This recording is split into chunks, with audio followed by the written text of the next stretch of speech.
അങ്ങനെ നമ്മൾ ലീവ് എടുത്ത് വീട്ടിൽ വന്നിട്ട് ഇതെൻ്റെ ഫസ്റ്റത്തെ ദിവസമാണ്. വീട്ടിൽ വന്നിട്ട് രാവിലെ എണീക്കണമെന്നൊന്നുമില്ല. സാധാരണ വീട്ടിൽ നമ്മൾ രാവിലെ എണീക്കാറില്ലല്ലോ. സാധാരണ എണീക്കണ പോലെ തന്നെ അലാറം ഒന്നും വെക്കാതെ 11-12 മണിയൊക്കെ അപ്പോൾ എണീറ്റ്. പിന്നെ എണീറ്റ് കുറച്ച് നേരം അവിടേക്ക് ഇരുന്ന് ആ ഉറക്കത്തിന് ഇതൊക്കെ പോയി കഴിഞ്ഞപ്പോൾ പല്ലും തേച്ച് മുഖവും കഴുകി ഒക്കെ വന്ന് എനിക്കുള്ള ഫുഡൊക്കെ അവിടെ ഉണ്ടായിരുന്നു. എല്ലാവരും കഴിച്ച് കഴിഞ്ഞ്. അങ്ങനെ അതും കഴിച്ച് കുറച്ച് നേരം ടി വിയും കണ്ട് കഴിഞ്ഞപ്പോൾ പിന്നെ ഞാൻ ട്യൂഷൻ കഴിഞ്ഞ് കഴിഞ്ഞാൽ അവൻ വന്നു കഴിഞ്ഞാൽ പിന്നെ ഫുള്ള് കളിയും ബഹളവും അതൊക്കെയാണ്. അങ്ങനെ കുറച്ച് നേരം അവൻ ഫുട്ബോൾ കളിങ്ങനെ നോക്കിയിരുന്ന് കുറച്ച് നേരം അവനെ ഇപ്പോൾ ശല്യപ്പെടുത്തി.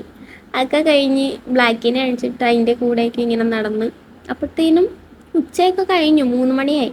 അങ്ങനെ ചോറ് കഴിച്ച് കഴിഞ്ഞപ്പോൾ തന്നെ അമ്മ വന്നു കഴിഞ്ഞപ്പോൾ അമ്മ എന്നോട് പറഞ്ഞു അമ്മയ്ക്ക് മുടി ഒന്ന് വെട്ടിക്കൊടുക്കാൻ പറഞ്ഞു. കാരണം അമ്മയ്ക്ക് വെട്ടിക്കൊടുത്തിട്ട് കുറേ നാളായി. ഞാൻ പോയതിനു ശേഷം പിന്നെ വെട്ടിയിട്ടേ ഇല്ല. അങ്ങനെ അത് വെട്ടിക്കൊണ്ടിരുന്നപ്പോൾ ഇവിടെ അടുത്ത് മിറ്റം തൂക്കണുണ്ട്.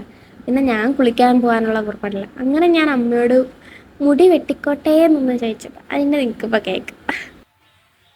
ഞാൻ വെട്ടി ചെറുതാക്കിയാലോ എന്നാലോചിക്കും. ഇങ്ങനെ ഇടയ്ക്കിടയ്ക്ക് ചോദിക്കണ എൻ്റെ ഒരു വീക്ക്നെസ്സാണ്. കാരണം അമ്മയുടെ വായിരിക്കുന്ന കേൾക്കാൻ വേണ്ടിയിട്ടേ. പക്ഷെ അമ്മ എന്തൊക്കെയോ പിറുപിറുത്താണ് പോണത് തന്നെ. അങ്ങനെ ഞാൻ പിന്നെ വന്നപ്പോഴത്തേനും ഒരുത്തരോട് വണ്ടിയൊക്കെ കഴുകിയിടുന്നുണ്ട്. ഭയങ്കര സ്നേഹമാണ് കുടുംബത്തോട്.